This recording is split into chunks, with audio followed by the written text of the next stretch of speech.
Good morning students. जैसा कि हम लोग टॉपिक्स पढ़े जा रहे हैं, ठीक है। तो आज का टॉपिक है जो आपका टॉरॉइड, बहुत ही इम्पॉर्टेंट है। इससे पहले आपने साइक्लोट्रॉन पढ़ा था और उससे पहले आपने गतिमान आवेशित का पढ़ा दिखाई दे। Good morning students. जैसा कि आप लोग देख रहे हैं कि आज का जो टॉपिक है हम लोग का बहुत ही इम्पॉर्टेंट है, टॉरॉइड। इससे पहले साइक्लोट्रॉन पढ़ा था। वैसे साइक्लोट्रॉन मैंने जो अपना सिलेबस दिखाया उसमें डिलीट बताया है, डिलीट ही है, लेकिन आप पढ़ लीजिएगा कि उसी से रिलेटेड सारी चीज़ें हैं। तो ये टॉरॉइड भी उसी से रिलेटेड है और बहुत ही इम्पॉर्टेंट है। तो इसके बारे में हम लोग पढ़ेंगे। पहली बात तो ये टॉरॉइड होता क्या है, देखिए स्क्रीन पर डेफिनेशन लिखी है। टॉरॉइड यह है एक वृत्ताकार खोखला वृत्ताकार छल्ला जिसको कहते हैं होता है, जिस पर विद्युत रुद्र तार के अत्यधिक फेरे पास सटाकर लपेटे जाते हैं, जिसे हम टॉरॉइड कहते हैं। ये आपकी एक डेफिनेशन है और मैंने इसको सिंपल लैंग्वेज में लिख दिया है कि परिनालिका के दोनों हिस्सों को जोड़ने से बनी बंद धारावाही आकृति टॉरॉइड कहलाती है। देखिए इससे पहले आपको परिनालिका मुझे पढ़ाना था, लेकिन चूंकि आज हम टॉपिक टॉरॉइड ले लिए हैं तो परिनालिका आप समझ लीजिए। जैसे ये कोई एक तार है ना, और तार पर ये मैंने इस तरह से ही लपेट दिए हैं और इस तार को ये पूरा सीधा तार है, इसको लपेट कर ऐसे गोल आकृति बना दिए तो वही है टॉरॉइड। समझ गए? ठीक है। अब क्या करना है कि आपको 3 स्थिति में चुंबकीय क्षेत्र ज्ञात करना है। कितनी स्थिति में? 3 स्थिति में। पहली स्थिति है टॉरॉइड के क्रोड पर, दूसरी टॉरॉइड के खोखले स्थान पर और टॉरॉइड के बाहर। अब देखो ये यहाँ पर ये टॉरॉइड की क्या है? क्रोड है। क्या है ये? क्रोड, इसको क्रोड कहते हैं, ठीक है। और ये खोखला स्थान है, ठीक है। और ये विद्युत रुद्र तार है, तार कह लिए, तार के फेरों की संख्या, ठीक है। अब हमको 3 स्थिति में क्या निकालना है? चुंबकीय क्षेत्र निकालना है, ठीक। चुंबकीय क्षेत्र जो है तो 3 स्थिति में चुंबकीय क्षेत्र कौन कौन सा? यहाँ पर ये क्रोड पर, ये क्रोड है, क्रोड पर निकालना है, और दूसरा खोखले स्थान पर निकालना और इसके बाहर निकालना है। 3 स्थान पर निकालना है। तो स्टार्टिंग करेंगे हम लोग कहाँ से? पहले से। तो शुरू करते हैं हम लोग। देखिए एक चीज़ और आप जान लीजिए कि एग्जाम में ये भी आता है कि टॉरॉइड, संतुलित टॉरॉइड, यानी कि टॉरॉइड किसे कहते हैं? तो टॉरॉइड आप बताओगे कि आदर्श टॉरॉइड किसे कहते हैं? सॉरी, आदर्श। ये तो मैंने टॉरॉइड की परिभाषा लिखा है, लेकिन एग्जाम में कभी कभी पूछ लेते हैं कि आदर्श टॉरॉइड किसे कहा जाता है। तो आप डेफिनेशन सुन लीजिए। आदर्श टॉरॉइड किसे कहा जाएगा कि ये जिसकी त्रिज्या मतलब जिसकी मोटाई, ऐसा टॉरॉइड, देखिए ध्यान से सुनिए, ऐसा टॉरॉइड जिसकी मोटाई, ये चीज मोटाई है, ठीक है, जिसकी मोटाई उसकी त्रिज्या की तुलना, त्रिज्या क्या है? आर, इसकी तुलना में नगण्य हो, तो ऐसा टॉरॉइड क्या कहलाता है? आदर्श टॉरॉइड कहलाता है। बात समझ गए? आदर्श टॉरॉइड किसे कहते हैं? कि जिसकी मोटाई उसकी त्रिज्या की तुलना में क्या हो? नगण्य, ना के बराबर। तो ऐसा बना टॉरॉइड क्या कहलाता है?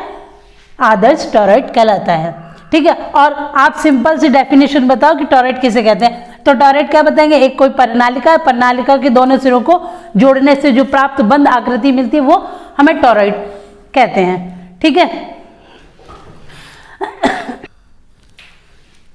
ठीक है, आइए शुरू करते हैं हम लोग। सबसे पहले कहाँ पर स्थान करेंगे? टॉरॉइड के क्रोड पर। कहाँ पर? टॉरॉइड की क्रोड पर। ये क्रोड है, क्रोड पर। तो इससे पहले आप लिखेंगे, थोड़ा सा लिखेंगे स्टेटमेंट कि कोई एक टॉरॉइड है जिसकी त्रिज्या स्मॉल r है और उसके केंद्र O से r दूरी पर, देख रहे हैं, r दूरी पर कोई बिंदु P है जहां पर हमको चुंबकीय क्षेत्र की तीव्रता ज्ञात करनी है। बात समझ में आई? लिख लीजिएगा, इसे स्टेटमेंट जरूर लिखना है। क्या लिखेंगे?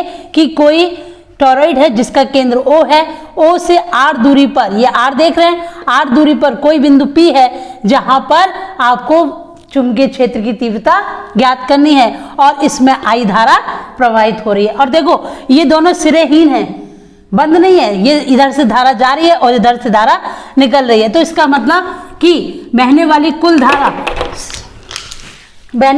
कुल धारा कितनी होगी बच्चों, जैसे ये एक बार जा रही है और एक बार आ रही है, तो इस तरह से ग्राफ बन रहा है, यानी कि जा रही है और ये आ रही है, तो धारा कैसी होगी इसके अंदर, शून्य। ठीक, तो वहां पर जब ये चुंबकीय क्षेत्र निकालेंगे तो शून्य निकलेगा। फिलहाल अभी आगे बताते हैं। तो आपको पहला व्यंजक और दूसरी एक बात और जान लो कि जो ये फेरे हैं, ये फेरे, ये एक फेरा, दो फेरा, तीन फेरा, ये बहुत सारे फेरे बने हुए हैं। तो एक एकांक आयतन में फेरों की संख्या मैंने ली है स्मॉल एन। देखिए दोनों का डिफरेंस है, एकांक आयतन में फेरों की संख्या स्मॉल एन है, जब पूरे आयतन के लिए लेंगे तो वहां फेरों की संख्या कैपिटल एन लेंगे। दोनों में डिफरेंस है, समझ गए ना। ये स्मॉल एन और कैपिटल एन में क्या डिफरेंस है कि ये स्मॉल एन एकांक फेरे में, एकांक आयतन में फेरों की संख्या है और ये कुल आयतन में फेरों की संख्या है। ठीक, अब यहाँ पर आप ये कैसा है, वृत्ताकार है और मैंने बताया तार की लंबाई स्मॉल एल है। ठीक, ये तार लिया था ना हमने और ये तार को मोड़कर ही तो ये परिनालिका क्रोड बनाई गई है। तो ये तार की लंबाई कितनी ली है मैंने, एल, लेकिन अब हमने इसको वृत्ताकार मोड़ दिया, तो वृत्ताकार, इसका मतलब L बराबर क्या हो जाएगा, 2 पाई R, क्योंकि वृत्त की परिधि 2 पाई R होती है। बात समझ गए। आइए टोरॉइड के क्रोड पर निकालते व्यंजक। टोरॉइड की क्रोड पर व्यंजक निकालेंगे तो उससे पहले देखिए चुंबकीय क्षेत्र का समाकलन, चुंबकीय क्षेत्र को किससे डिनोट करते हैं, वेक्टर V से, और चुंबकीय क्षेत्र का समाकलन और ये छोटे छोटे टुकड़े होंगे ना अल्पांश इनकी, ये पूरी तार की लंबाई L है, लेकिन हम लोग छोटे छोटे टुकड़े के लिए लेते हैं DL। ठीक है, और इसकी दिशा भी इधर ही है B, अभी पूछा जाएगा। तो ये DL और ये B दोनों की दिशा कैसी है, समांतर है, दोनों की दिशा समांतर है, तो वहां थीटा 0 होगा। अब देखो ये बताना सारी बात है मुझे, यहां पर B DL, ठीक है, इक्वल किसके होगा बच्चों, किसके होगा, ये किसके लिखते हैं आप लोग, दो वेक्टरों का अदिश गुणनफल करते हैं तो किसके बराबर होता है, B DL cos थीटा के बराबर। ठीक, लेकिन यहाँ DL और B की दोनों की दिशा सेम है, इस वजह से थीटा इक्वल 0, तो क्या हो जाएगा B DL cos 0। ठीक, और cos 0 का मान आप लोग जानते हो कितना होता है, cos 0 डिग्री का मान 1 होता है, चूंकि इसका मान 1 होता है तो आप दर्शा दीजिएगा B DL। ठीक, और cos 0 आपका 1 हो गया, 1 तो लिखने की जरूरत नहीं है, इसको B को उठा के आगे ले आओ क्योंकि कांस्टेंट है इसके लिए। अब देखो ये समाकलन DL, अब ये एक DL है, ठीक, हमको पूरे के लिए निकालना है, तो पूरे के लिए निकालना है तो मैंने बताया कि पूरे तार की लंबाई तो L है, लेकिन L किसके बराबर है, 2 पाई R के, इसलिए फाई DL का मान मैं क्या लिख सकती हूँ, 2 पाई R। इसका मतलब ये हुआ कि B बराबर B into 2 pi R, this is the equation first, समाकलन B DL डॉट DL। ठीक है, ओके, इतना आप लिख लीजिएगा, स्क्रीनशॉट ले लीजिए, और उसके बाद फिर देखें। अब इसी के नीचे लिखो, क्या लिखेंगे बच्चों, एम्पियर के परपति नियम से। एम्पियर का परपति नियम क्या कहता है, एम्पियर का परपति नियम, एम्पियर का परिपथी नियम, एम्पियर का परपति नियम क्या होता है बच्चों, ये समीकरण 1 डाल दिया। एम्पियर का परपति नियम क्या होता है, B समाकलन डॉट इंटू DL बराबर आपका क्या होता है, म्यू जीरो इंटू टॉरॉइड में प्रवाहित कुल धारा, कुल विद्युत धारा, टॉरॉइड ऐसे लिख लीजिएगा, गोले में प्रवाहित, गोले या फिर टॉरॉइड लिख लो, टॉरॉइड में प्रवाहित कुल धारा। ठीक है, चलो म्यू 0। अब देखो यहां पर आगे टॉरॉइड में प्रवाहित कुल धारा, और धारा को I से प्रवाहित करते हैं तो I क्या होता है, I इक्वल, देखिए I यानी कि किस में प्रवाहित हो रही है, एक छल्ला, यानी कि N इंटू किसमें 2 पाई आर इंटू आई, तो ये होगा आई कुल, यानी कि n छल्ला है, n एक छल्ला एकांक छल्ला और उसकी दूरी 2 पाई आर और कुल धारा I, यानी कि मान कितना आ गया mu 0 n 2 pi R into I. This is the equation second. ठीक है, अब देखो समीकरण 1 व समीकरण 2 की तुलना करिए। तुलना देखो, समीकरण 1 ये है आपके पास b इक्वल 2 पाई आर, इसकी मतलब इसकी जगह में ये वैल्यू पुट कर सकती हूँ ना बच्चों, क्यों?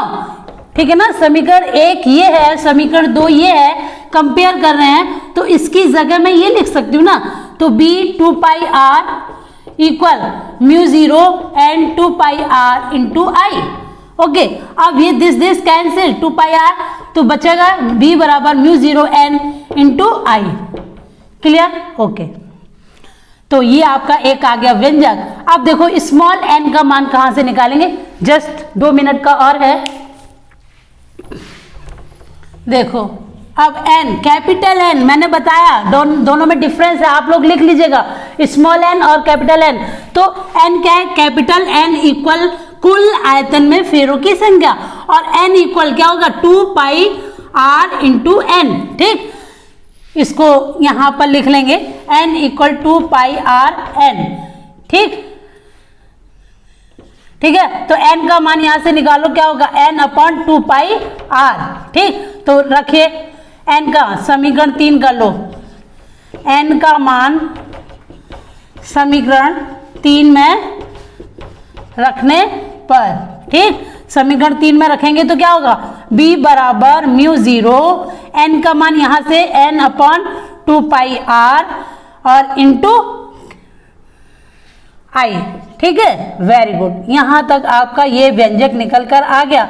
अब देखो 2 पाई आर और 2 पाई आर, कभी कभी एग्जाम में आर की वैल्यू नहीं दे रखी होती है तो आप डायरेक्ट लगा सकते हो, तार की लंबाई दिया होगा, तो b बराबर मैं ऊपर लिख देती हूं, b बराबर mu 0 N I upon L. This is the formula. Okay, तो आपका समीकरण 4 डाल दीजिए। आप देखो एक सेकेंड और, कि आपको मैंने बताया ये क्रोड पर निकल कर आया है, कहां पर, कि ये टोरॉइड है, टोरॉइड की क्रोड, ये क्रोड है, बीच वाली क्रोड, ठीक, इस पर निकल कर आया, लेकिन चुंबकीय क्षेत्र यहां अंदर की ओर क्या होगा, शून्य होगा। क्यों होगा, क्योंकि इसके अंदर कोई भी धारा प्रवाहित नहीं हो रही है। मैंने बताया था कि ये देखो, ये चीज दिखाई दे रही ना, यहाँ पे बना देती हूँ, तो ये धारा जा रही है और उतनी धारा निकल रही है, इसका मतलब धारा का मान शून्य, तो खोखले भाग पर धारा नहीं होगी, इसलिए एम्पियर के परपति नियम अनुसार क्या लगा देंगे आप लोग। ठीक, परपतीय नियम क्या होता है, b dot D L equal mu 0 into I. ठीक, अंदर के लिए निकालेंगे तो आई तो 0 है, तो म्यू 0 इंटू 0, इसका मतलब 0, तो ये अंदर भी इसका 0 आ गया और बाहर भी कोई धारा ना होने के कारण वहां पर भी चुंबकीय क्षेत्र 0 होगा। तो पूरा नोट्स आप तैयार करेंगे।